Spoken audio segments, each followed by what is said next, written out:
Computer Network and Security. The name of Unit 1, Introduction and Security Threats. Objectives of these videos are threats to security, avenues of attack, steps in attack, basics of security, and types of attack. Now, introduction about the security threats. Computer security threats can refer to anything which can harmful the normal activities of a computer either via malware or any hacking attack. It is also known as a malware. So malware is a combination of two terms, malicious and software. So software which do some malicious activity, it is called a malware. Threats to security. These are the threats to security: virus, worms, intruders, insiders, criminal organization, terrorist, information welfare. Virus. A computer virus attaches itself to a program or a file, enabling it to spread from one computer to another and leaving infection as it travels like a human virus. So virus basically it attaches to any program or executable file and come into your PC, and when you are going to execute that particular file, at that time only it is in active mode and it damage to your computer or it damage to your information. So almost all the viruses are attached to an executable file, which means a virus may exist on your computer, but actually it cannot infect your computer unless you run or open that malicious program. So it is important to note that virus cannot spread without any human action. Worms. Worms are a subclass of a virus. It is similar to a virus, but worms can spread from one computer to other computer. Unlike a virus, it has a capacity to travel without any human action. And one more property of it, duplication property. It duplicates without any action. So worm can take advantages of file or information transport features on your system, which is what allows it to travel without any action. So basically, what is the difference between the virus and worms? So virus cannot spread without any human actions. Worm can spread from one computer to another computer without any human actions. So the expansion of virus is slow, whereas worms expanded fast. Virus have no duplication property. Worms have a property to duplicate itself. And because of it, antivirus can work on the virus, but most probably no antivirus can work on the worms. Intruders. So one of the two most publicized threats to security is the intruders, and it is also known as hackers or crackers. So depending on the properties of it, it is classified into three classes. First is masqueraders, an individual who is not authorized to use a computer and who penetrate a system's access control to exploit a legitimate user's account. So these are the outsider who wants to access the unauthorized data, who are not a part of that organization, but he want to access the data of that particular organization. The next is a misfisher, a legitimate user who access data, programs or resources for which such access is not authorized, or who is authorized for such access but misuses his or her privileges. That means an insider of that particular organization who have no permission to access the file, and then also he is accessing that file, or an insider of that particular organization who have a privileges to access, but he misuses the privileges. And the third type of intruder is clandestine users, an individual who take supervisory control of the system and uses this control to evade auditing and access controls or to suppress audit collection. So clandestine users may be insiders or outsiders. The more examples of intruders are password crackers, viewing the sensitive data like payroll records or medical information, copying a database of any credit card numbers or any personal information. Insiders. A malicious insider threat to an organization is a current or former employee, contractor, or the other business partner who has or had authorized access to an organization's network, system, or data, but he is intentionally misused that data. He is intentionally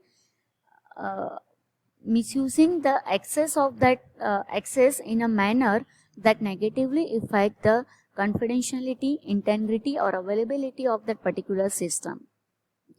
Insider attacks are among the most difficult to detect and prevent because the insider are the part of that particular organization, so we are not able to identify that who are going to pass this information.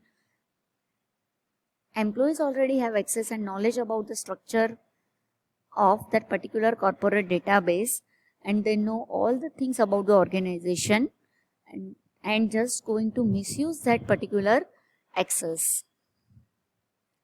Terrorists. The terrorists use the cyberspace to cause uncertainty.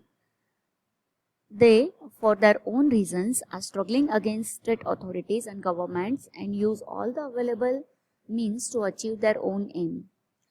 Cyber attacks occur in two forms. One, used to attack data, and other focus on the control system of that particular organization. And by focusing the control system, they are used to disable or manipulate a physical infrastructure. Next is the avenues of attack. Because of two reasons, the attack may be performed. First, specifically targeted by the attacker, and the second, opportunistic target, that is not predefined attack. Which are the steps in attack? So the first, gather the information on which you want to do the attack. That is the first task. Second is determination of targeted system, whether the targeted system is accessible by the attacker or not. Third, find the vulnerability and suitable tools to attack. And finally, the fourth step is do the attack on the targeted system. The most important topic, the security basics. CIA are known as security basics. C is for confidentiality. So when we talk about the confidentiality of information, we are talking about the protecting the information from disclosure to unauthorized parties or from the wrong person. All the information have some special values. Okay. So bank account statement, personal information, credit card number, trade secrets, government documents, all the information have the value. So it must be in a form of confidential. That means it must not be passed to a person who is not authorized. That is called the data confidentiality. I is for the integrity. Integrity refers that data must not be modified, deleted, or added. Integrity of information refers to protecting information from being modified by the unauthorized party. That means information must be passed with the correct value.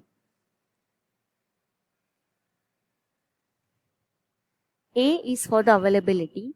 Availability of information refers to ensuring that authorized parties are able to access the information when they needed it. Information only has a value if the right person can access to that information. So systems available to whom required that is the availability of the system. So if you want to do the securities in computer network, then these three goals of security must be clear: confidentiality, integrity, and availability. Next is the types of attack. There are so many types of attack, but in this video we are going to cover only the two attacks. DOS and DDoS. So first is a DOS attack, denial of services. The name itself suggests when the server providing its services at that time creates some interrupt, that is called denial of services attack. So DOS attack, denial of services, in an explicit attempt to make a computer resources unavailable by either injecting a computer virus or flooding the network with useless traffic. It attempts to flood a network. It attempts to disturb a connection between two machines. It attempts to prevent a particular individuals from accessing the services, and it also attempts by disturbing the services to a specific system or a person. For example, here this is a victim. Okay, this victim wants to access the data from this servers through this internet. So this victim requests and the reply through this internet. But one attacker is there. He do the attack on this services which is provided by these servers. Okay, and that services is not passed up to this victim. This is called a denial of services attack. So how to prevent from this attack? So DOS is caused by the asymmetric state allocation. In that case, it opens a new state for each connection attempt. Attacker can initiate many connections from the bogus or forked IP addresses. The second thing is cookies allow server to remain stateful until client proceeds. So server state stored in a cookies and originally sent to the client. So when client respond at each time, cookies must be verified. Next, DDoS attack. Distributed denial of services attack. In this type of attack, attacker attack in a multiple attackers attack on a targeted system. So in a DDoS attack, an army of attacker consider of a master zombies and slave zombies. The host of both categories are compromised machines that have areas during the scanning process and are infected by the malicious code. The attacker coordinates and orders the master zombies, and they in turn coordinate and trigger the slave zombies. Most especially, the attacker sends an attack commands to a master zombies and activate all the master processes. After that master zombies through these processes send attack commands to the slave zombies, and ordering them DDoS attack is done against any victim. See here, attacker pass the code to only these three masters. This master pass the codes to all the slaves machine. There are multiple slave machines, and all the multiple slaves machines attack on the single victim. So single victims are not able to access all this attack, and it hang, or any other services are hanged to the victim. So basically, what is the difference between DOS and DDoS? In a DOS, source of attack is a small or single node, and source IP is typically spoofed. In a DDoS, from thousands of nodes, attack is done, and IP address is often not spoofed. So you are not able to identify in the DDoS from which master PC the attack is done. Thank you.